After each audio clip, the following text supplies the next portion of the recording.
The stars had always called to humanity. For thousands of years, people looked up at the night sky and wondered what was out there. They built telescopes. They sent rockets. They dreamed of meeting other beings among the stars. In the year 2187, that dream came true, but it was not the meeting anyone had hoped for. Captain stood on the bridge of the Defiance. The ship was not large. It was a patrol vessel, one of 20 that guarded the outer edges of Earth's solar system, had served in the Earth Space Navy for 15 years. She had never fired a weapon in anger. She had never seen combat. None of them had. Humanity had been at peace for almost a century. The bridge was quiet. Lieutenant sat at the sensor station, watching his screens with bored eyes. Navigator Jones was drinking coffee. Engineer was telling a joke to the weapons officer, a young woman named Sarah Park. It was a normal day. The last normal day any of them would ever have. "Captain," said suddenly, his voice was different. There was something in it that made everyone stop and look at him. "I'm picking up something strange." Walked over to his station. "What is it?" "I don't know. It's big, really big, and it just appeared out of nowhere." Felt her heart beat faster. "Show me." The main screen flickered to life. At first, did not understand what she was seeing. There were shapes in the darkness of space. Many shapes. They were moving toward Earth. As the computer enhanced the image, his breath caught in her throat. Ships, hundreds of ships, maybe thousands. They were unlike anything humans had ever built. They were dark and angular, covered in strange patterns that seemed to move and shift. The largest ship was in the center of the formation. It was the size of a small moon. "My God," Jones whispered. Straining took over. "Send a message to Earth Command. Priority Alpha. Unknown vessels approaching Earth. Jones, plot their course and speed. Park, bring weapons online. I want engines ready for anything." The crew moved fast. They were scared, but they were professionals. "Captain," said, his face pale, "they're not just heading toward Earth. They're heading toward the entire fleet. All 20 patrol ships are in their path. And Captain, there are more ships appearing every second. I count over 2,000 now." Stared at the screen. 2,000 ships. Earth had a total of maybe 300 military vessels in the entire solar system, and none of them were designed for real war. They were patrol ships, research vessels, cargo escorts. Humanity had no enemies. They had never needed warships. "Time until they reach us?" asked. "At current speed, 4 hours." 4 hours. Picked up the communication device. "This is Captain of the Defiance to all Earth vessels. We have unknown contact. Thousands of ships. I repeat, thousands of ships approaching Earth. All ships form up. We need to present a united front." The responses came quickly. Confusion, fear, disbelief. But the ships began to move. Within an hour, all 20 patrol vessels had formed a line between the approaching fleet and Earth. It was like standing in front of a tsunami with an umbrella. Then the message came. It came on all frequencies. It came in every human language at once. It came with images and sounds that burned themselves into the minds of everyone who heard it. "Beings of Earth, we are the dominion of the eternal stars. We have conquered 10,000 worlds. We have ruled this galaxy for 1 million of your years. Your world is now part of our territory. Your people are now our property. You will surrender all military forces. You will present your leaders for processing. You will not resist." The voice was cold. It was not cruel. It was simply stating facts, like a human might tell an ant that its hill was about to be stepped on. "You have 20 standard seconds to signal your complete surrender. If you do not surrender, we will destroy all military vessels and proceed with forced occupation. Your 20 seconds begin now." Stood frozen. 20 seconds. The aliens were giving humanity 20 seconds to decide its fate. Around her, her crew looked at her with wide eyes. They wanted her to tell them what to do. They wanted her to have a plan. Thought about her home. She thought about the small town in Argentina where she grew up. She thought about her mother, who still made the best empanadas in the world. She thought about her little brother, who had just had his first child. She thought about all the people on Earth who were probably watching this right now. Billions of people, all waiting to see what would happen. 15 seconds left. The communication device crackled. It was Admiral, the commander of the Earth Space Navy. His voice was shaking. "All ships, this is Admiral. We have been in contact with world governments. Given the overwhelming force against us, we have been ordered to stand down. Repeat, all ships stand down. We will begin surrender negotiations." 10 seconds left. Heard her crew let out breaths they had been holding, relief mixed with shame on their faces. They were going to surrender. They were going to become slaves to these aliens, but at least they would live. At least Earth would not be destroyed. Looked at the alien fleet on her screen. She looked at that massive flagship in the center. She thought about what surrender meant. She thought about humans bowing to these creatures. She thought about her mother being called property. She thought about her baby nephew growing up as a slave. 5 seconds left. Something changed in his heart, something hard and cold and burning all at once. She had spent her whole life following orders. She had spent her whole life being careful and smart and reasonable, but some things were more important than being smart. "Jones," said. Her voice was calm, calmer than she had ever heard it.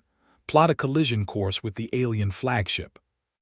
Jones stared at her. "Captain." "Do it now." "Captain, that's suicide. We can't." "I said do it now, Lieutenant. That's an order." 3 seconds left. Jones's hands moved over his controls. Course plotted. "Give me everything the engines have. Everything." "Captain, the engines will burn out. We'll never be able to stop or turn." "I know, do it." 2 seconds left. Reached for the ship-wide communication. "All hands, this is the captain. Brace for impact. We're going in." 1 second left. The alien message ended. On the main screen, saw the alien weapons begin to power up. She saw the other Earth ships beginning to lower their shields in surrender. She saw the alien flagship sitting there like a giant spider in the center of its web. "Now," said. The Defiance shot forward. The ship was never designed for this kind of speed. The hull groaned. The lights flickered. Crew members were thrown from their feet, grabbed onto her command chair and held on as the stars became lines of light around them. 30 seconds to impact, Jones shouted over the noise. The aliens noticed them. Of course they did. The Defiance was heading straight for their flagship at impossible speed. Weapons fire began to streak toward the small human ship. The shields took hit after hit. Warning alarms screamed. "Shields failing," Park reported, somehow still at her station. "Keep going," said. 20 seconds to impact. A blast hit the side of the ship. The hull tore open. 3 crew members were sucked into space before the emergency doors closed. Did not look back. She could not afford to. 10 seconds. The alien flagship filled the entire screen now. Could see its surface, covered in those strange moving patterns. She could see what looked like windows. She wondered if the aliens inside could see her coming. 5 seconds. Another blast hit them. The lights went out. The engines died, but momentum carried them forward. Nothing could stop them now. "Brace," screamed. The Defiance, a small patrol ship with a crew of 42 humans, struck the flagship of the Dominion of the Eternal Stars at 3% the speed of light. The impact was like nothing the galaxy had ever seen. The Defiance was destroyed instantly. Every human aboard died in less than a heartbeat, but the damage they caused was beyond calculation. The small ship had become a weapon of pure energy. It punched through the alien flagship like a bullet through paper. The flagship broke apart. Its weapons went silent. Its lights went dark. It split into 3 pieces that tumbled through space, leaking fire and atmosphere. On Earth, billions of people watched in shock. They had just seen a single human ship destroy the largest alien vessel in the fleet. They had just seen 42 of their people choose death over slavery. On the alien ships there was chaos. No species had ever attacked them, not once in a million years of conquest. Every world they found had surrendered. Every race had bowed. It was the natural order of things. The strong ruled and the weak obeyed. But these humans had not obeyed. For 3 long minutes nothing happened. The alien fleet hung in space. The Earth ships floated nearby, their crews staring at the wreckage of the flagship. No one knew what to do. Then Admiral's voice came over the communication system. It was different now. The fear was still there, but something else was there too. Something that sounded like hope. All Earth ships. This is Admiral, new orders from Earth Command. We do not surrender. Repeat, we do not surrender. All ships. Engage the enemy. It was madness. 20 small patrol ships against over 2,000 alien warships. It should have been over in seconds. But something strange happened. The alien fleet did not attack. They did not move. For the first time in a million years, the Dominion was confused. They had protocols for everything. They had procedures for every situation. But they had no protocol for this. They had no procedure for a species that chose death over surrender. The Earth ships formed up. They raised their shields. They powered their weapons. 19 ships faced 2,000. On the alien command ship, the new fleet commander stared at his screens. His name was something humans could not pronounce. He had conquered hundreds of worlds. He had seen millions of beings bow before him, but he had never seen anything like this. "Report," he demanded. "The primitive vessel destroyed the great ship, Commander. All aboard are dead, including the High Admiral." "How? Their technology is nothing. They are barely capable of space travel." They flew their ship into us, Commander, at high speed, on purpose." The commander was silent for a long moment. "They sacrificed themselves." "Yes, Commander." "Madness, absolute madness." The commander turned to his tactical officer. "Destroy the remaining ships, then proceed to the planet." "Yes, Commander." The alien fleet began to move. Weapons powered up. The Earth ships seemed tiny and helpless before them. But then another message came from the planet. It was broadcast on all frequencies, just like the alien message had been. But this voice was human. It was the Secretary General of the United Nations, speaking from Geneva. "To the alien fleet, you gave us 20 seconds to surrender. We used those seconds to show you who we are. We are humans. We do not surrender. We do not bow. We do not become property. Captain and her crew just showed you what we are willing to do. Every ship in our fleet will do the same. Every human on Earth will do the same. You can kill us all, but you will never own us." The commander listened to the message. He thought about what had just happened. One tiny ship had destroyed his flagship. The humans said all their ships would do the same. It was a bluff. It had to be a bluff. No rational species would choose extinction over submission. But these humans were not rational. The commander had just watched them prove that. "Commander," the tactical officer said, "orders." The commander made his decision.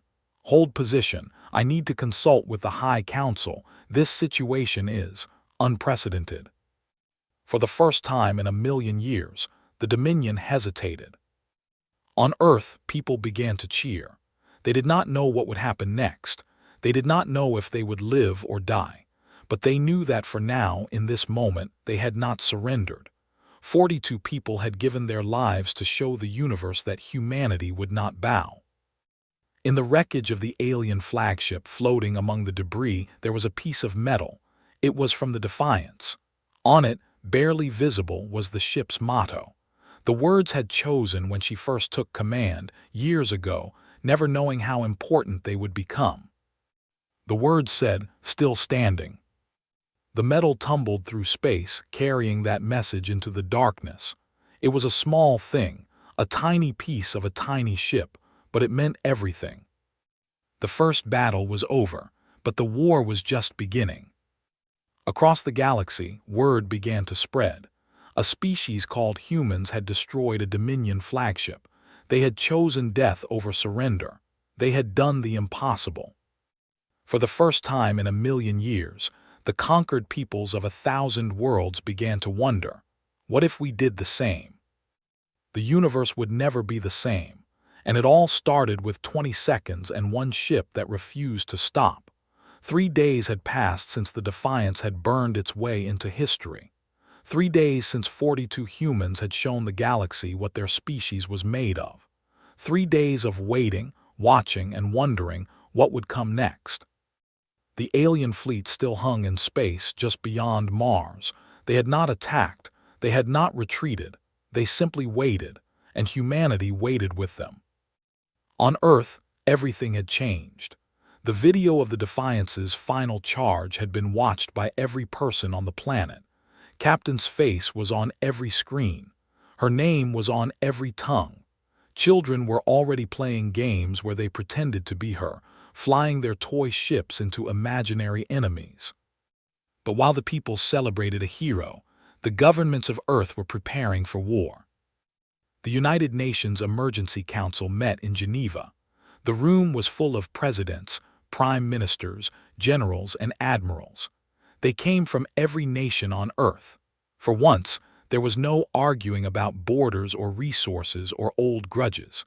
The threat outside their world had made all those things seem very small. General Williams stood at the front of the room. He was an old soldier, white-haired, and from conflicts most people had forgotten. He had thought his fighting days were over. He had been wrong. The alien fleet numbers approximately 2,300 vessels, he said, pointing at the holographic display. Their flagship was destroyed by the Defiance. Their second-largest ship has assumed command. We have been monitoring their communications, but we cannot understand their language yet. Why haven't they attacked? Asked the President of France. After what we did, I would expect retaliation. We don't know. Our best guess is that they're waiting for instructions from their home world. This has never happened to them before. They don't know how to respond. So we surprised them, said the Prime Minister of Japan. But surprise will only last so long. What do we do when they come? General Williams took a deep breath. We fight. With what? Asked the President of Brazil. Our entire fleet is nothing to them. We saw what the Defiance did. It was brave, it was incredible, but it cost us that ship and everyone on it. We cannot afford to lose ships at that rate. No, we cannot, Williams agreed. But the Defiance taught us something important. These aliens have shields and weapons far beyond ours. We cannot beat them in a straight fight, but they are not prepared for our way of fighting. They expect enemies to surrender. They expect rational behavior. They have never faced an enemy willing to die to hurt them. The room was silent. Everyone understood what he was saying. We are going to build weapons designed for one purpose, Williams continued. Impact. Every ship, every missile, every weapon we make will be designed to hit them as hard as possible. If we cannot match their technology, we will match their mass with our mass, their armor with our speed. We will make them pay for every inch of space they try to take. The Secretary General of the United Nations stood up. General Williams, you are talking about sending our people on suicide missions. No, sir. I am talking about giving our people the tools to fight back. The Defiance crew did not go on a suicide mission. They went on an attack mission. They knew they might not come back. They went anyway. We need to give that choice to more of our people. We need to build a military that can make the aliens bleed. And you think we can do this? In days, weeks? I think we have no choice. Every day we delay is a day they might attack. We need to start now. Far from Earth, on the alien command ship, Commander Vexaron was having his own meeting. The room was dark, lit only by floating lights that moved like living things. Around him sat the senior officers of the fleet. None of them had slept since the destruction of the flagship. The High Council has responded, Vexaron announced. His voice was calm, but his inner thoughts were troubled. "They are sending additional forces, 3 more fleets. They will arrive in 20 local days." "With respect, Commander," said his tactical officer, "why do we need 3 more fleets? This world has perhaps 300 small ships. We have over 2,000. We could destroy them in hours." "We could," Vexaron agreed. "And then what? We land on the planet. We begin processing the population. And every human does what those 42 did on that ship. They attack us. Not with weapons, with their own bodies, with their own vehicles, with anything they can find. They would die. Yes, they would, and we would lose troops. We would lose equipment. We would lose time. And in the end, what would we have? A dead planet, empty cities, no slaves, no resources, no value." The officers shifted uncomfortably. The Dominion did not destroy worlds. They conquered them. They took their populations and their resources and added them to the empire. A dead world was worthless. "These humans," Vexaron continued, "are a problem we have never faced. Every species we have met has had a survival instinct. They fight until they cannot win, and then they surrender. It is logical. It is rational. It is how intelligent beings behave. But the humans are not rational. No, they are something else." Vexaron pulled up the video of the Defiance's attack. He had watched it hundreds of times now. "Look at this ship. It is small. It is weak. Its weapons could not scratch our shields. By every measure, it should have surrendered. But instead, its commander made a choice. She decided that death was better than submission, and her crew followed her." "One human," said the communications officer. "One ship. Perhaps she was defective. Perhaps her crew was forced." "Perhaps, but then explain this." Vexaron played the message from the human Secretary General. The words echoed through the room. "Every ship in our fleet will do the same. Every human on Earth will do the same. You can kill us all, but you will never own us." Words, just words. Are they? Look at their history. Vexaron brought up files the intelligence division had compiled. This species has been fighting itself since it gained intelligence. Wars over territory, wars over beliefs, wars over resources, wars over ideas. They have killed billions of their own kind, and yet they keep fighting. They never stop. That makes them dangerous. That makes them terrifying. Vexaron turned off the display. "The High Council wants us to wait. They want to study these humans more before we proceed. They want to find a weakness, something we can exploit. Until then, we hold position." On Earth, the waiting continued, but humanity was not idle. In shipyards around the world, workers labored day and night. They were building new ships, not the sleek patrol vessels of before, but something different. These ships were ugly. They were brutal. They were covered in armor and filled with the most powerful engines humanity could make. They had only one purpose: to hit things very hard. Engineers called them hammers. The public called them class ships, after the captain who showed them the way. Lieutenant Commander James watched the first hammer take shape in the orbital shipyard above Earth. He had survived the Defiance. He was one of only 3 crew members who had been in a section of the ship that broke off before impact. He had floated in space for 6 hours before rescue ships found him. 6 hours alone with his thoughts, watching the wreckage of the alien flagship drift past. Now he was helping build the weapons that would continue what his captain had started. "She would have loved this," he said quietly. Next to him, another survivor nodded. Sarah Park had been the weapons officer on the Defiance. She had burns on her arms and a scar on her face from that day. She wore them proudly. "She would have complained about the design," Sarah said. "You know how she was about aesthetics. She always said a ship should be beautiful." "These aren't beautiful." "No, but they're effective. That's what matters now." Below them, on Earth's surface, other preparations were being made. Scientists worked to understand the alien technology from the flagship wreckage. They had recovered thousands of pieces of debris. Each one was a puzzle that might hold the key to fighting back. Dr. Maya led the research team. She was a physicist, not a warrior. Before the aliens came, she had been studying black holes. Now she was studying alien power systems and trying to figure out how to break them. The shield technology is remarkable, she told her team. It creates a field of compressed space-time around the ship. Energy weapons hit the field and are redirected. It's almost perfect. Almost. Almost. The key word is energy. The shields are designed to stop directed energy. Lasers, particle beams, plasma weapons, anything that moves at or near the speed of light. But physical objects, she smiled. Physical objects have mass, they have momentum, and momentum is very hard to stop. So the Defiance got through because it was a physical object. Yes, a very fast physical object. The shield slowed it down, but they couldn't stop it completely. The ship still hit with tremendous force. Doctor pulled up a diagram. If we can build weapons that move faster, hit harder, the alien shields become much less effective. Someone said, mass drivers, kinetic weapons. Exactly. The aliens have spent 1,000,000 years fighting enemies with energy weapons. They have never faced an enemy who throws rocks at them. Doctor laughed. Very fast rocks. Word of the research spread. Hope began to grow. Maybe humanity could fight back.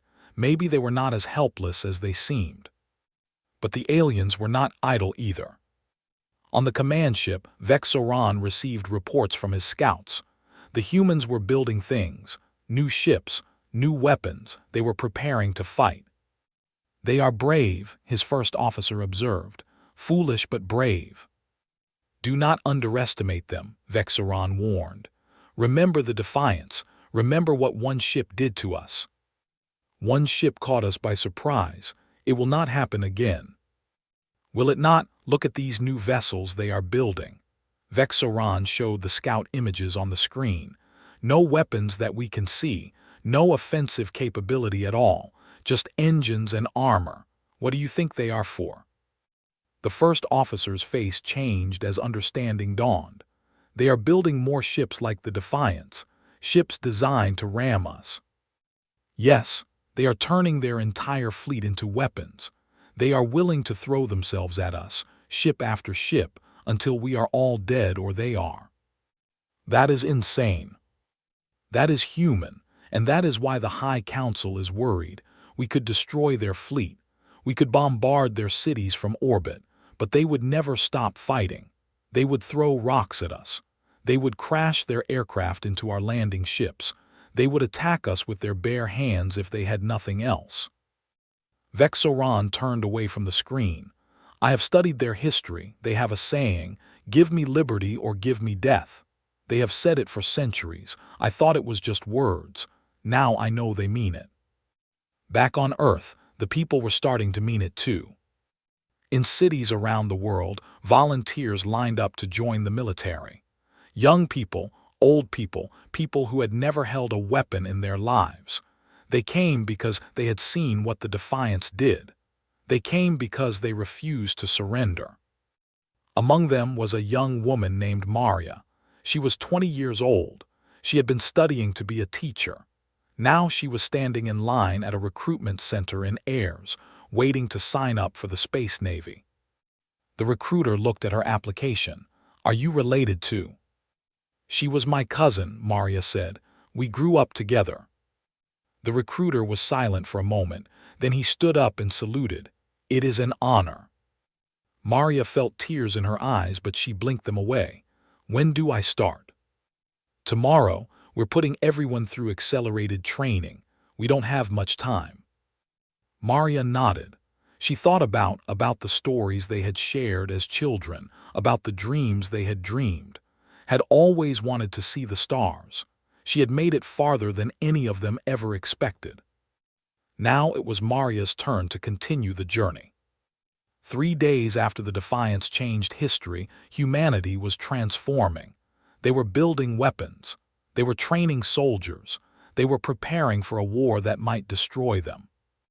But they were not afraid. Fear had left them when showed them what courage looked like. In space, the alien fleet waited.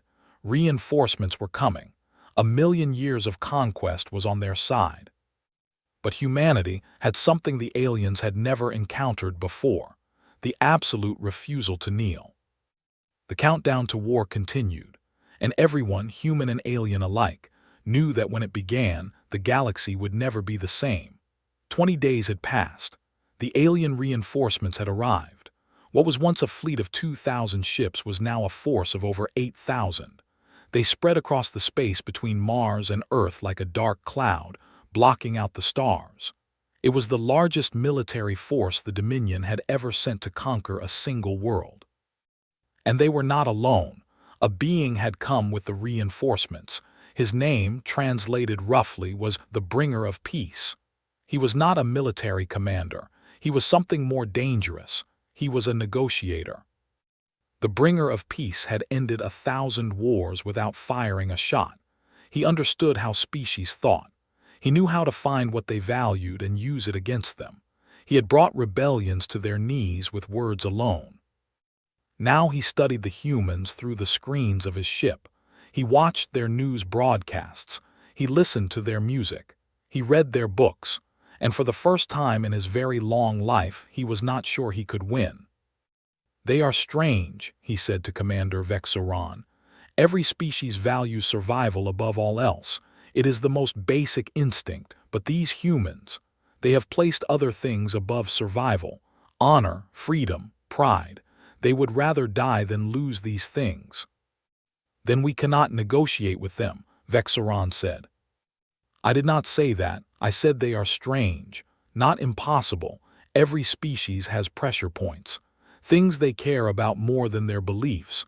We must find the human pressure point." "Their families," the commander suggested. "They form strong bonds with their offspring." "Perhaps, but threatening their families might make them fight harder, not surrender. We need something more subtle." The Bringer of Peace was quiet for a moment. "Give me time. Let me learn more about them. Do not attack yet." "The High Council wants results." "The High Council wants a successful conquest. A dead world is not a success. Give me time." Vexaron agreed. The attack was delayed. On Earth, humanity used every moment they were given. The first Hammer-class ship was complete. It was called the because there was no other name it could have. Lieutenant Commander James was given command. He stood on the bridge of the new ship and felt the weight of history on his shoulders. There was not a beautiful ship. It was 100 meters of armor and engines with no windows and no unnecessary systems. It was designed to do one thing: accelerate to maximum speed and hit whatever was in front of it. The crew compartment was at the very back, protected by layers of metal. When the ship hit its target, the crew would be thrown into escape pods automatically. Maybe they would survive. Maybe they would not. "She's ready, Commander," the chief engineer reported. "Best speed is 4% of light, faster than the Defiance." Nodded. 4% of light. Fast enough to punch through any shield. Fast enough to break any ship. "How many more ships like this do we have?" 20 in the next 2 weeks. 100 by the end of the month, if we have that long. We have to." The training intensified. Pilots learned to fly the Hammer ships. They practiced acceleration runs, escape procedures, targeting systems. They knew what they were signing up for. They volunteered anyway. Maria was one of them. She had completed basic training in record time. Now she was learning to fly a Hammer. She was not the best pilot. She was not the student. But she had something the instructors valued more than skill. She was not afraid to die. "The key is timing," her instructor explained. "You start your run too early, they have time to shoot you down. Too late and you don't have enough speed. You need to find the perfect moment." "How do I know when that is?" "You feel it. There's a moment in every battle when everything comes together, when you know what you have to do. Captain felt it when she ordered that charge. You'll feel it too when the time comes." Maria practiced every day. She ran simulations until she could do them in her sleep. She was getting better. She was getting ready. Meanwhile, Dr. Maya's research team made a breakthrough. The alien communication system, she announced to the military leaders. We've figured out how to jam it. General Williams leaned forward. Explain. Their ships communicate using a form of quantum entanglement. Very fast, very secure. But it requires a specific frequency of energy to maintain the connection. If we flood that frequency with noise, the connection breaks. They can't talk to each other. So we can cut their communications in battle. Better than that, we can cut specific ships off from the fleet, isolate them, make them fight alone while we focus on them one at a time. Williams smiled. It was the first good news he had heard in weeks. How do we deliver this jamming signal? We build emitters into our ships. Every hammer becomes a communications weapon as well as a physical weapon. When one of our ships goes in for a strike, it jams everything around it. The target can't call for help, can't coordinate with other ships, can't retreat. Do it, start production immediately. The war had not started yet, but humanity was getting ready to win it. On the alien command ship, the bringer of peace was making progress too. I have found their pressure point, he announced. It is not their families as we suspected, it is their history. Vexoran looked confused. Their history. Yes, humans have very long memories. They remember events from thousands of years ago as if they happened yesterday. They tell stories about ancestors they never met. They are proud of where they come from. How does this help us? Because their history is full of failure, wars they lost, civilizations they destroyed, mistakes they made. The bringer of peace brought up images on the screen. They had a period called the Dark Ages, a time when knowledge was lost, progress stopped, and millions died from disease and war. They still fear that time. They fear going backwards.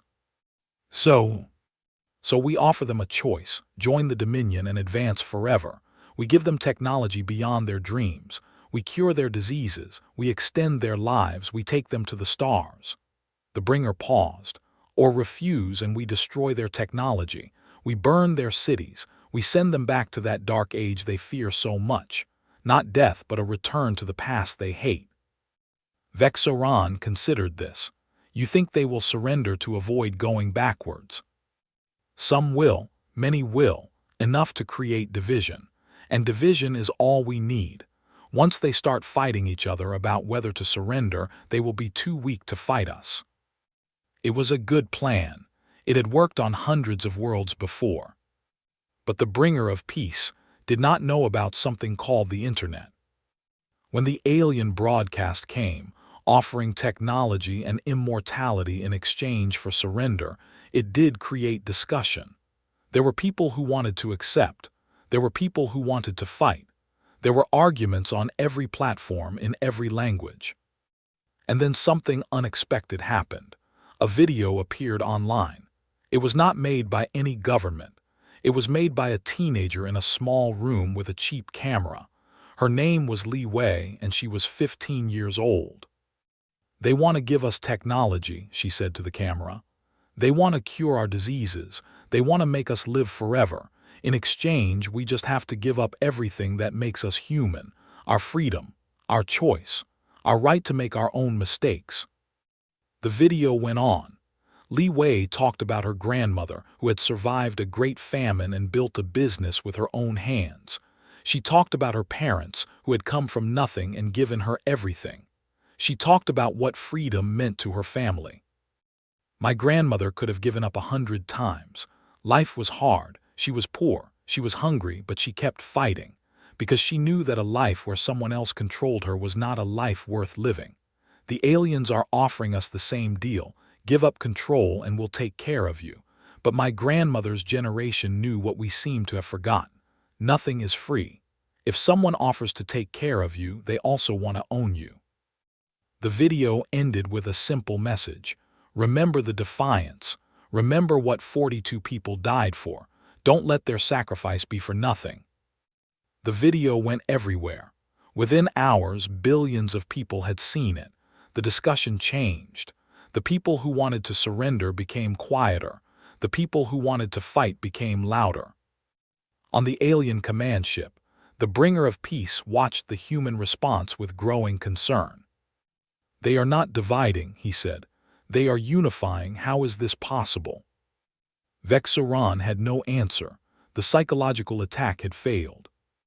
"There is no more time for negotiations," the commander said. "The High Council demands action. We attack at dawn." The bringer of peace nodded slowly. He had failed. For the first time in his career, he had met a species he could not break with words. Now the military would have to try with weapons. The attack began 12 hours later. 8,000 alien ships moved toward Earth in perfect formation, their weapons charged. Their shields blazed with energy. It was the largest assault force in the history of the Dominion. Facing them were 150 human ships, the original patrol fleet, now repaired and upgraded, 30 Hammer-class ships, and dozens of converted civilian vessels, merchant ships and passenger liners that had been fitted with armor and engines. General Williams watched the alien advance from Earth Command, deep beneath the mountains of Colorado. "All ships, this is Earth Command. They're coming. You know what to do. Make them pay for every meter." Admiral commanding from the S-Unity responded. "Understood, Earth Command. All ships hold formation. Wait for them to come to us. Let them think we're going to be easy." The alien fleet closed the distance. At 10,000 kilometers they opened fire. Energy beams streaked across space, hitting the human fleet. Shields flared and failed. Ships exploded. In the first minute, humanity lost 20 vessels. But the rest held their ground. "Steady," Admiral ordered. "Steady, not yet." At 5,000 kilometers, the alien fleet slowed. They expected the humans to break and run, to scatter and try to escape. That was what every other species did at this point. The humans did not run. "Now," Admiral said. The Hammer ships launched, all 30 of them, accelerating to impossible speeds. Each one carried a jamming device that activated the moment they began their run. The alien formation suddenly went silent. Ships that had been perfectly coordinated were now alone, unable to talk to each other. Commander Vexaron watched in horror as 30 human ships shot toward his fleet like bullets. "All ships, evasive action, fire at will." But his orders reached only the ships nearest to him. The rest could not hear him. They were deaf and blind, surrounded by electronic noise. The first hammer hit an alien cruiser at 4% of light. The ship ceased to exist. The cruiser was split in two, its core ignited by the impact. The explosion took out 3 more ships nearby. The second hammer hit seconds later, then the third, then the fourth. In less than a minute, humanity lost 30 ships and their crews, but they destroyed over 100 alien vessels and damaged hundreds more. James' ship, was the last hammer in the first wave. He had targeted the largest ship he could see, a carrier that was launching fighters. 10 seconds to impact, his navigator reported. "Crew into the pods," ordered, "now." Around him, his crew moved to the escape pods at the rear of the ship. He stayed at the helm. Someone had to guide the ship until the last moment. 5 seconds, "Commander, you need to go." "I'll be right behind you." But he knew he was lying. The angle was wrong. If he left now, the ship would miss its target. He had to stay. 2 seconds. Thought about Captain. He thought about what she would do. He smiled. They hit the alien carrier at 4% of light. The carrier exploded. So did 6 ships around it. James, who had survived the Defiance, who had helped build the weapons of humanity's resistance, died instantly. But his crew survived. The escape pods launched just before impact, thrown clear by the explosion. 18 people lived because 1 man stayed at his post. When the chaos cleared, the alien fleet had lost almost 200 ships. Humanity had lost 60. It was not a victory, But it was not the instant defeat everyone had expected. The aliens regrouped. They advanced again. The battle continued. For 6 hours, humans and aliens fought over the space between Mars and Earth. The humans used every trick they had. They rammed ships. They launched missiles filled with concrete. They flew unmanned drones into alien engines. They fought like no species the Dominion had ever faced. When it was over, the alien fleet had lost 600 ships. Humanity had lost 110. Most of their fleet was gone. But they were still fighting. Commander Vexaron looked at the casualty reports and felt something he had never felt in battle before: doubt. "We won," his first officer said. "Their fleet is destroyed. We lost 600 ships to a fleet 1/10 our size. If this is victory, I do not want to see defeat." The alien fleet moved closer to Earth. The planet hung before them, blue and green and fragile, easy to destroy. But that was not what the Dominion wanted. They wanted slaves, not corpses. "What are your orders, Commander?" Vexaron was silent for a long moment. Then he made a decision that would change everything.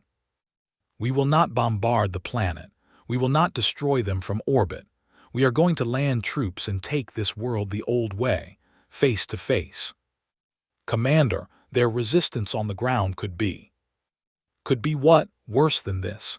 Vexaron gestured at the debris field around them, the remains of 600 Dominion ships. "No, we tried to scare them. We tried to overwhelm them. Neither worked. Now we fight them on their terms. We show them that no matter how brave they are, they cannot stop us." The order went out. Thousands of landing ships began their descent toward Earth. The war was no longer in space. It was coming to the ground, and humanity was ready to meet it. Maria, watching from Earth's surface, saw the alien ships enter the atmosphere like falling stars. She gripped her weapon and waited. Had shown them how to fight in space. Now it was time to show the aliens how humans fought on land. The alien landing ships came down like rain, thousands of them falling through Earth's atmosphere, their heat shields glowing red against the sky. People across the planet stopped and watched. Some prayed, some cried, some picked up whatever weapon they could find and waited. The aliens chose their landing zones carefully. Major cities, industrial centers, military bases. They expected quick victories. They expected the humans to see their overwhelming numbers and surrender. They were wrong. In New York, the first landing ship touched down in Central Park. The hull opened, and 200 alien soldiers poured out. They were tall, skinned, with 4 arms and eyes that could see in every direction at once. They carried energy weapons that could cut through steel. They made it 50 meters before the first explosion hit. The humans had prepared. Every city had been fortified. Every street had been turned into a trap. The aliens walked into a world that was designed to kill them. From the buildings around the park, humans opened fire, not with energy weapons. They did not have those. They used bullets, explosives, fire, and anything else they could find. One man threw a pot of boiling water from his apartment window onto an alien below. It was not much, but it was something. The aliens had shields, personal shields that stopped most projectiles, but the shields could not stop everything. They could not stop the sheer volume of fire that came from every window, every rooftop, every doorway. And when the shields failed, the aliens discovered that human weapons were very effective against their bodies. The battle for Central Park lasted 3 hours. When it was over, 140 aliens were dead. So were almost 2,000 humans. But the landing zone was destroyed, the ship burned, and no alien soldier made it out of the park.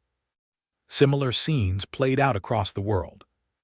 In Tokyo, the aliens landed near the Imperial Palace. The Japanese self-defense forces were waiting. They had spent weeks digging tunnels, setting traps, and preparing for exactly this moment. The aliens advanced through streets that collapsed beneath them, into buildings that exploded around them, past walls that hid soldiers waiting to strike. In Moscow, the Russians used their winter as a weapon. They had turned off the heating in the entire city. They had flooded the streets with water and let it freeze. The aliens, adapted to the warm ships they had lived in for generations, found themselves fighting in a frozen maze where every step was treacherous. In Mumbai, 12 million civilians refused to evacuate. They formed human walls, blocked alien advances with their bodies, and attacked with tools and kitchen knives when they had nothing else. They died by the thousands, but they took aliens with them. This was not the war the Dominion expected. They had conquered worlds where armies surrendered after a single defeat. They had taken planets where populations welcomed them as saviors from their own failing governments. They had never faced a world where every single person was a soldier. Commander Vexaran received reports from every landing zone. None of them were good. "We have taken significant casualties," his ground commander reported. "For every human we kill, 10 more appear. They attack from everywhere. They use weapons we have never seen. They turn their own buildings into traps. They strap explosives to their own bodies and walk into our formations." "How many have we lost?" 20,000 ground troops in the first day. Vexaran was silent. 20,000 soldiers in one day. On most worlds, that would be the total casualties for an entire conquest. Here it was just the beginning. "Continue the assault," he ordered. "We have millions more soldiers. They will run out of fighters before we do." But he was not sure he believed his own words. Maria was in airs when the aliens came. She had been assigned to a ground defense unit after her hammer training was complete. Now she was in the streets of her, fighting for every block. Her unit was 12 people. They had rifles, grenades, and a single rocket launcher. Against them was an alien squad of 30 soldiers with shields and energy weapons. The odds were impossible. But impossible was just another word now. It had lost its meaning when the Defiance flew into that flagship. "They're coming down 9, her squad leader reported. 30 of them, moving in formation." Maria looked at the street. It was one of the widest avenues in the world, perfect for an alien advance, terrible for defenders. "What's the plan?" "We slow them down. That's all we can do. Buy time for the civilians to evacuate." Maria nodded. She thought about what her cousin would do in this situation. "What if we don't just slow them down? What if we stop them?" The squad leader looked at her. "How?" Maria pointed at the buildings on either side of the avenue. "Those are old buildings, brick and stone. If we bring them down, we collapse the whole street, block their advance. And us with it." The squad leader was quiet for a moment, then she smiled. "Your cousin was." "Yes." "I can see the family resemblance." The squad leader turned to the rest of the unit. "New plan. We're bringing down the avenue. We need charges on the support columns. Move." They worked fast. The aliens were getting closer. Maria could hear their weapons firing in the distance, could see the glow of their energy beams reflecting off the buildings. When the charges were set, the squad took positions. They would need to stay until the aliens entered the kill zone. Some of them would not make it out. Maria found herself thinking about strange things: her mother's cooking, the sound of rain on the roof of their house, the face of a boy she had liked in school but never talked to, small things, human things. The aliens appeared at the end of the avenue, 30 shapes moving with mechanical precision. Their shields glowed blue in the darkness. "Hold," the squad leader whispered. "Hold, hold." The aliens reached the center of the avenue, directly beneath the buildings packed with explosives. "Now!" Maria pressed the detonator. The world turned to fire and sound. The buildings on either side of the avenue fell inward, thousands of tons of brick and steel and concrete crashing down on the alien formation. The ground shook. Dust filled the air. For a moment, Maria could not see or hear anything. When the dust cleared, the avenue was blocked. A wall of rubble stretched across it, 3 stories high. Nothing could get through. And beneath that rubble were 30 alien soldiers who would never threaten heirs again. "Move," the squad leader shouted, "before they send more."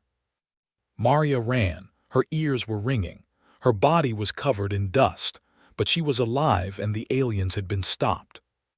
As the days passed, humanity discovered something important about their enemies. Dr. Maya was working on alien bodies recovered from the battlefields. She had been looking for weaknesses, anything that could help in the fight. What she found changed everything. "Their blood," she explained to General Williams in a secure video call. "It's not like ours. It uses a different chemical process to carry oxygen, and that process is vulnerable to certain compounds." "What kind of compounds?" "Common ones, things we have everywhere on Earth." Doctor held up a small vial. "This is sodium chloride, table salt. When introduced into the alien bloodstream, it causes catastrophic cellular breakdown. They die within minutes." Williams stared at her. "You're telling me we can kill them with salt?" "In high enough concentrations, yes. Their shields stop projectiles, but they don't stop everything. We can create aerosol weapons, bombs that disperse salt particles into the air. The aliens breathe it in, and their blood turns toxic." Why didn't their other conquered species figure this out?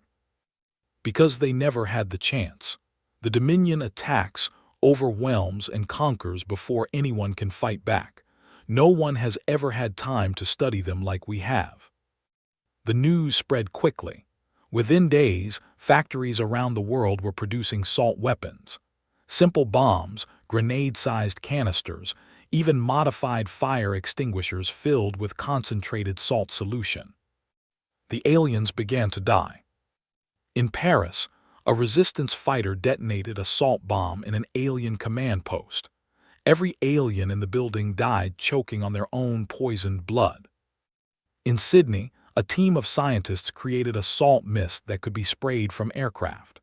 They flew low over alien formations and watched as hundreds of soldiers collapsed. In Cairo, children threw bags of salt at alien patrols. It was not enough to kill them, but it was enough to hurt them, to make them afraid, to show them that even the smallest human could be dangerous. Commander Vexoran received the reports with growing horror. "They have found our weakness," he told the bringer of peace. "Every hour we lose more soldiers to this poison of theirs. They are putting it in everything, in the water, in the air, in weapons we cannot detect." How is this possible? Our medical teams should have identified this vulnerability ago. Our medical teams have never had to defend against it. No conquered species has ever fought long enough to discover it. Vexoran's voice was bitter. "We thought we were invincible. We were fools. Then we must retreat, withdraw from the surface and bombard from orbit. And kill them all. The High Council wants slaves, not corpses. The High Council will want nothing if we lose this war." The bringer of peace stepped closer to the commander. "You do not understand what is happening. Word of this is spreading. Other species in the Dominion are watching. If we lose here, if these humans defeat us, every conquered world will believe they can do the same. The entire empire could fall." Vexoran understood. This was no longer just a battle for one planet. This was a battle for the soul of the Dominion. "We will not retreat," he decided. "We will adapt, order all troops to use sealed suits, filter the air, purify the water. We will take this world even if it kills us." The war continued, but now it was different. The aliens were no longer the unstoppable force they had seemed.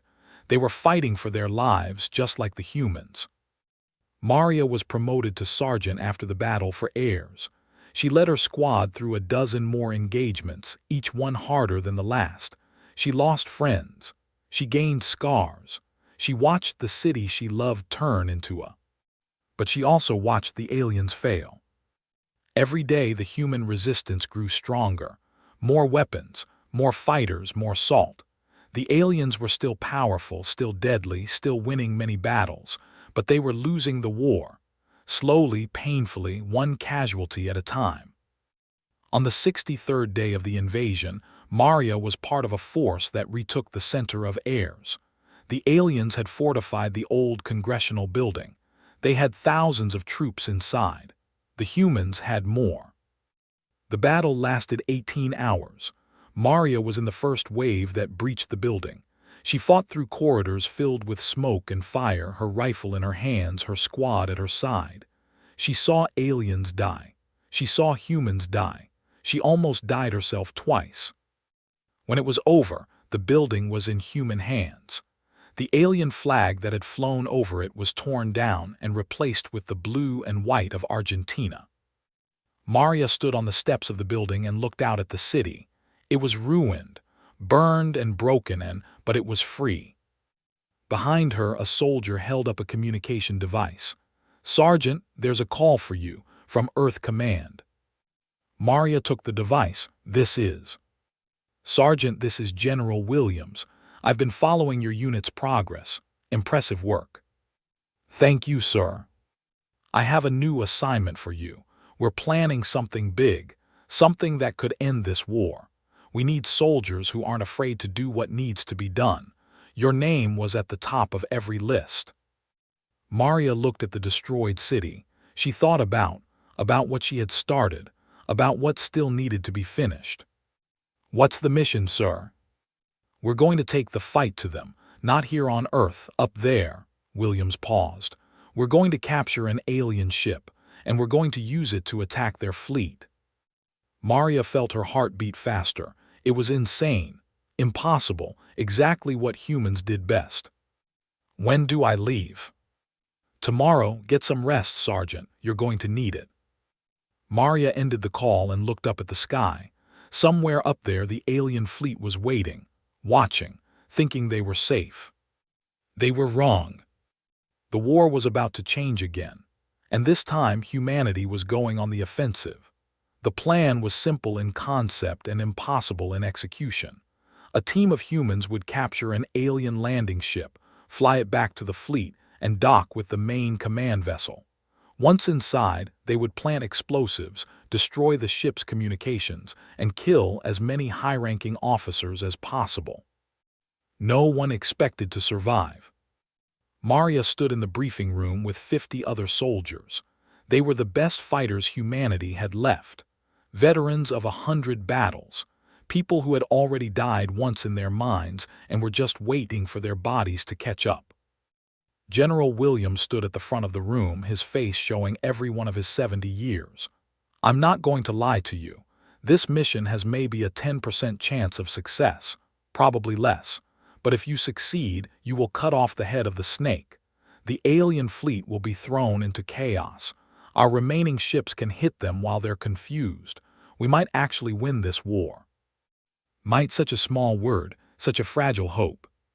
"You all volunteered for this," Williams continued. "You can still walk away. No one will think less of you." No one moved. Williams nodded. "Then may God go with you. Launch is in 6 hours." Maria spent those 6 hours writing letters, one to her mother, one to her father, one to the baby cousin she had never met, born 3 weeks into the invasion in a hospital basement while bombs fell outside. She told them she loved them. She told them not to mourn too long. She told them to live.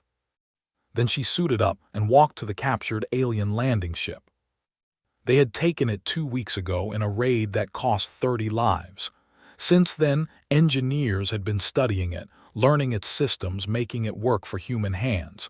It was not comfortable. It was not pretty, but it would fly. Lieutenant Commander Sarah Park was leading the mission. She had survived the Defiance she had survived a dozen battles since. Now she was going to finish what had started. "Everyone aboard," Park ordered. "Check your weapons, check your suits, check your salt grenades. We have one chance at this." The ship lifted off.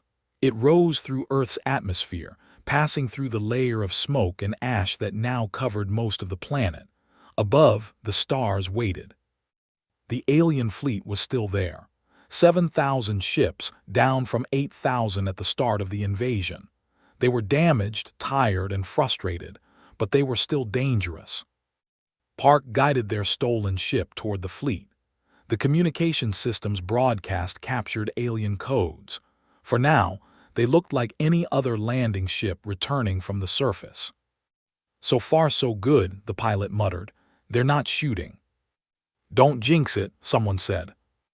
Maria watched the alien fleet grow larger on the screens. So many ships, so much power, and humanity had hurt them, had made them bleed. That thought gave her strength. "There it is," Park said quietly, "the command ship." It was the largest vessel in the fleet after the destroyed flagship. A massive structure, 3 kilometers long, covered in weapon platforms and shield generators. Inside was Commander Vexaron. Inside were the leaders of the invasion. Inside was the heart of the enemy. "We're receiving a docking request," the pilot reported. "They want to know why we're approaching the command ship." Park had prepared for this. "Tell them we're carrying a wounded high officer. We need immediate medical attention." The pilot transmitted the message. Everyone held their breath. The response came back. "Permission granted, dock at Bay 7. Maria let out a breath she did not know she was holding. They were in. The ship entered the massive docking bay. Around them, alien workers moved about their tasks, paying little attention to the new arrival. They had no reason to suspect anything. No species had ever attacked the Dominion from inside their own ships. "Helmets on," Park ordered. "Salt grenades ready. We move fast and we hit hard. Primary target is the bridge. Secondary targets are the engineering section and the communication array. Teams Alpha, Beta, and Gamma will split off at the first junction. Team Delta stays with me." Maria was in Team Delta. She checked her rifle one more time. Her hands were steady. Her mind was clear. "May God have mercy on us," someone whispered. "God helps those who help themselves," Park replied. "Let's go." The hatch opened. 50 humans poured out into the alien ship. The first aliens they encountered were workers, unarmed and surprised. They died before they could raise an alarm. The teams moved through the corridors, following maps created from the captured ship's computer systems. They were inside the beast now, inside the monster that had killed so many of their people. The first real resistance came at a security checkpoint, a squad of alien soldiers with weapons ready. But they were not prepared for the salt grenades. The small canisters flew through the air, burst open, and filled the corridor with white mist. The aliens breathed it in. They screamed. They fell. Maria stepped over their bodies and kept moving. Team Alpha split off toward engineering. Team Beta headed for communications. Team Gamma went to create diversions, drawing enemy forces away from the real targets. Team Delta, with Maria and Park, continued toward the bridge. The aliens were reacting now. Alarms sounded. Soldiers filled the corridors. The element of surprise was gone. But humans had another element: determination. Maria fought through the alien ship like a woman possessed. She did not think about dying. She did not think about living. She thought only about moving forward, about reaching the bridge, about finishing the mission. Had started this. Maria would end it. They lost people, fell at a junction, shot by an energy beam that burned through his chest, was killed by an alien blade. No relation to James, died holding a corridor so the others could advance. By the time they reached the bridge, Team Delta was down to 15 people. 15 humans against whatever was waiting behind those doors. Park placed the charges. "When this goes, we have maybe 30 seconds before they seal the bridge. Everyone goes in together. Everyone fights until we can't fight anymore. Questions?" There were no questions. The charges blew, the doors fell. Inside the bridge, Commander Vexaron turned to face the humans who had come to kill him. He was tall, even for his species. His skin was marked with scars from battles on 100 worlds. His 4 arms held weapons, and his compound eyes showed no fear. "You should not be here," he said in perfect English. He had learned the language during the invasion. Know your enemy, the old saying went. And yet here we are, Park replied. She raised her rifle. The battle for the bridge was short and brutal. Alien officers died. Human soldiers died. Energy beams and bullets filled the air. Maria threw her last salt grenade and watched 3 aliens choke on their own blood. When it was over, 5 humans stood among the bodies. Park, Maria, 3 others whose names Maria could not remember through the haze of combat. Commander Vexoran was still alive. He was wounded, bleeding from a dozen wounds, but he refused to fall. He stood at the center of his ruined bridge, surrounded by the bodies of his officers, and faced the humans who had destroyed everything. "You cannot win," he said. "Even if you kill me, the Dominion will send more ships, more soldiers. We have conquered 10,000 worlds. We will conquer yours." Park walked toward him, her rifle aimed at his head. "Maybe, but you won't be there to see it." "Wait," Maria stepped forward. "Don't kill him yet." Park looked at her. "Sergeant." Maria faced the alien commander. This was the being who had ordered the attack on Earth, who had watched as millions of humans died, who had thought her species would bow like all the others. "You want to know why you're losing?" she asked. "You had more ships, more soldiers, better weapons, better technology. By every measure you should have won. But you didn't understand something about us." Vexoran's eyes focused on her. "And what is that?" "You thought we were afraid of dying. We're not. We're afraid of living without freedom. We're afraid of our children growing up as slaves. We're afraid of forgetting what it means to be human." Maria stepped closer. "My cousin was. She showed you what humans are willing to do. Now I'm going to show you something else." She reached into her pocket and pulled out a small device. "This is a transmitter. It's connected to cameras all over your ship. Everything that's happened here has been broadcast to every ship in your fleet. They've watched us fight through their most powerful vessel. They've watched their commander defeated by a handful of humans. And now they're going to watch what comes next." Park understood. She stepped back and let Maria have the moment. Maria looked into the camera. "This message is for the Dominion. You have tried to conquer our world. You have failed. Your fleet is broken. Your soldiers are dying. Your commander is about to join them. This is your only warning. Leave our solar system. Go back to wherever you came from. Tell everyone you meet that Earth is not worth the cost." She paused, letting the words sink in across the alien fleet. "But if you stay, if you keep fighting, we will do to every ship in your fleet what we did to this one. We will hunt you through the stars. We will follow you back to your home world. We will burn everything you have built over your million years of conquest, because we are humans, and we never ever give up." Maria turned back to Vexoran. "Any last words?" The alien commander looked at her for a long moment, and then, incredibly, he laughed. It was a strange sound, not quite like human laughter, but recognizable. "You are remarkable," he said. "In a million years I have never seen anything like your species. You should have died, you should have surrendered. Instead, you stand here victorious." He lowered his weapons. "I will not fight you anymore, but I must warn you, the Dominion does not forget. They will not stop because of one defeat. They will return. Maybe not tomorrow, maybe not in your lifetime, but they will return." "Then we'll be ready," Maria said. "We'll always be ready." She raised her rifle and fired.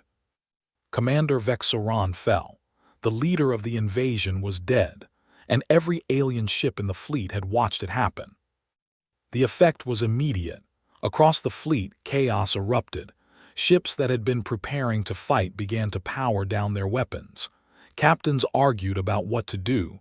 Some wanted to continue the attack. Others wanted to retreat. The chain of command was broken. Earth's remaining ships struck while the aliens were confused. The second wave of hammer ships, built during the invasion, launched their attacks. Unmanned drones filled with salt compounds crashed into alien vessels. The fleet that had once numbered 8,000 ships found itself surrounded by enemies who would not stop fighting. Within hours, the alien fleet began to withdraw. Not all of them. Some ships stayed, fought, and were destroyed. But the majority of the fleet turned away from Earth and headed for the edge of the solar system. They had come as conquerors. They left as the first species in 1,000,000 years to be defeated by their prey. Maria and the surviving members of her team were rescued by a human shuttle 3 hours after the battle for the bridge. They were taken back to Earth as heroes. Parades were planned. Medals were prepared. Speeches were written. But Maria did not care about any of that. She stood at the window of the shuttle and watched the alien fleet disappear into the darkness of space. She thought about all the people who had died to make this moment possible, about what it meant for humanity to have one. They had beaten the Dominion. They had proven that humans could not be conquered, but Vexaron's warning echoed in her mind. The Dominion would return. Maybe not soon, maybe not in her lifetime, but someday. Earth would have to be ready. The rebuilding began the day after the alien fleet left. Cities were in ruins. Billions had died. The world was in ways that would take generations to heal. But humanity was not broken. If anything, they were stronger. They had faced the greatest threat in their history and survived. They had shown the universe that they were not prey. They were predators. New ships were built. Not just hammer ships designed for one attack, but real warships capable of fighting across the stars. Scientists studied the alien technology recovered from crashed ships, learned from it, improved upon it. Within a decade, humanity had developed shields and weapons that matched the Dominion. Within a century, they had surpassed them. Earth reached out to other worlds, not as conquerors but as liberators. They found the species the Dominion had enslaved and offered them a choice: join humanity in a new alliance or remain alone. Most chose to join. The alliance grew. 100 species, 1,000 worlds, a force that could stand against the Dominion when it finally returned. Maria lived to see the beginning of this new age. She became an admiral, then a diplomat, then the first human ambassador to the galactic alliance she had helped create. She was 93 years old when she finally retired, passing on her duty to the next generation.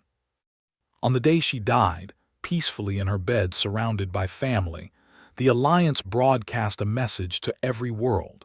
It was simple, just a few words, but it carried the weight of everything humanity had accomplished. Today, Admiral Maria has passed into history. She was a soldier, a leader, and a symbol of what humanity can achieve. She fought in the darkest hours of our species and helped bring us into the light. She will never be forgotten. Maria was buried on Earth, in Ayers, next to a memorial to her cousin. The memorial was simple: a piece of metal from the Defiance, recovered from the wreckage of the alien flagship, mounted on a stone base. The words on the base were the same words that had been on the Defiance's hull. Still standing. They had won, not because they were stronger or smarter or better equipped. They had won because they refused to give up. Because when the aliens gave them 20 seconds to surrender, they had used those seconds to attack. The Dominion never returned. Some said they were afraid. Others said they had collapsed, their empire crumbling as enslaved species rose up, inspired by humanity's example. No one knew for certain. But on every human world, in every school, in every family, the story was told. The story of how a small ship called the Defiance changed the course of history. The story of how 42 people showed the universe that humanity would never bow. And on every alien world that had heard that story, beings of 1,000 different species looked up at the stars and said the same thing. Thank you, humans. Thank you for showing us how to be free. The stars had always called to humanity. For thousands of years, people had looked up and wondered what was out there. Now they knew. The universe was dangerous, full of powers that would crush them if they could. But the universe had also learned something about humanity. They were not a species that surrendered. They were not a species that bent. They were a species that fought back. And that made all the difference. On the memorial to, someone had added a new line below, still standing. It was carved there by an unknown hand, sometime in the decades after the war. No one knew who wrote it, but everyone agreed it was perfect. It said, "And we always will be."